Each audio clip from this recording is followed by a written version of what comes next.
Heart failure को assess कैसे करते हैं? यूजली हार्ट फेलियर को असेस करने के लिए इको में एक पैरामीटर होता है जिसको एलवी इजेक्शन फ्रैक्शन बोलते हैं। नॉर्मली लेफ्ट साइड का हार्ट सबसे इंपॉर्टेंट होता है क्योंकि वो पूरे शरीर में ब्लड को पंप करता है, लेकिन जब हार्ट ये वीक हो जाता है तो ये इजेक्शन फ्रैक्शन कम होने लगता है। इस चीज़ को हम इकोकार्डियोग्राफी से असेस करते हैं। नॉर्मल इजेक्शन फ्रैक्शन 60 से 65% के आसपास रिपोर्ट किया जाता है। हार्ट जब फेल होने लगता है और वो अर्ली स्टेजेस में होता है, यानी इजेक्शन फ्रैक्शन अगर 45 से 60 के बीच में हो तो उसको माइल्ड हार्ट फेलियर बोला जाता है। जब 40 से 45 के बीच में हो तो उसको मॉडरेट हार्ट फेलियर बोला जाता है, और अगर 35 से नीचे हो जाए तो उसको सीवियर हार्ट फेलियर माना जाता है। इस तरह से इसको कैटेगराइज किया जा सकता है। हार्ट फेलियर में ये इजेक्शन फ्रैक्शन को जो हम एग्रेसिव दवाइयाँ देते हैं तो उससे इम्प्रूवाइज भी किया जा सकता है।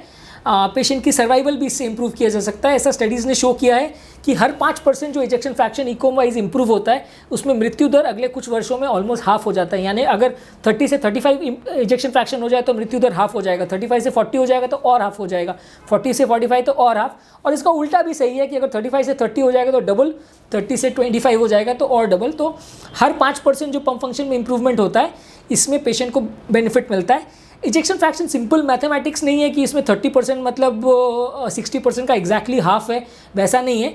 ये एक स्पेसिफिक पैरामीटर है जिसमें हर 1-2% की भी वैल्यू बहुत ज़्यादा होती है। तो इसलिए इजेक्शन फ्रैक्शन हर बार जब आप इको करते हैं तो उस पर ध्यान रखना ज़रूरी है कि पंप फंक्शन सुधर रहा है कि बिगड़ रहा है। एक डायस्टोलिक हार्ट फेलियर करके होता है कि जिसमें हार्ट का पंप फंक्शन इको में तो बहुत अच्छा मिलता है, इजेक्शन फ्रैक्शन 45-50% से ऊपर आता है, लेकिन हार्ट का स्नायु इतना रिजिड, इतना सख्त हो जाता है कि जब ब्लड हार्ट में भरना चाहिए तो हार्ट एक्सपैंड नहीं कर पाता है और ये ब्लड हार्ट में प्रॉपरली फिल नहीं हो पाता तो आगे हार्ट पंप नहीं कर पाता है।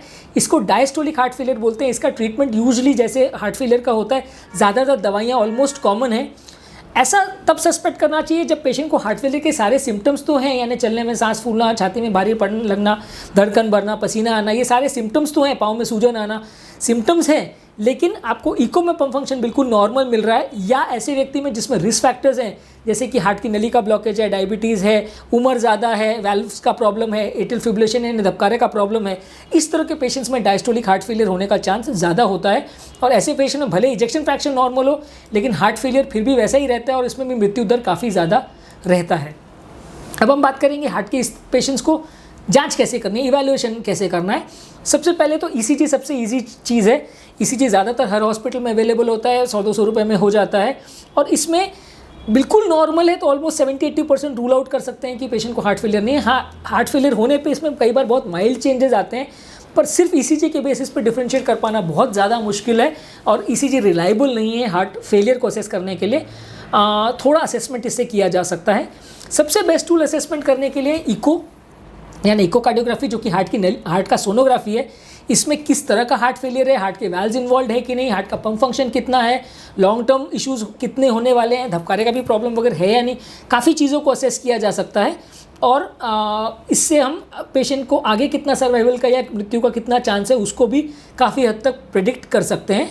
इसके अलावा एक्सरे भी ज़्यादातर हर पेशेंट में करना चाहिए। अगर किसी को लंग्स का प्रॉब्लम साइड बाय साइड चल रहा है कि नहीं वो भी पता चलता है, और सडन हार्ट फेलियर जब होता है तो लंग्स में पानी तो नहीं भर रहा है, वो भी एक्सरे में अपने को पता चल सकता है। लंग्स की कोई और बीमारी जैसे कि निमोनिया, निमोथोरैक्स या ऐसी कोई ट्यूमर वगैरह जैसी चीज़ें हैं जो इस तरह के पेशेंट्स में हो सकती हैं, वो भी एक्सरे में अपने को पता चल सकती है।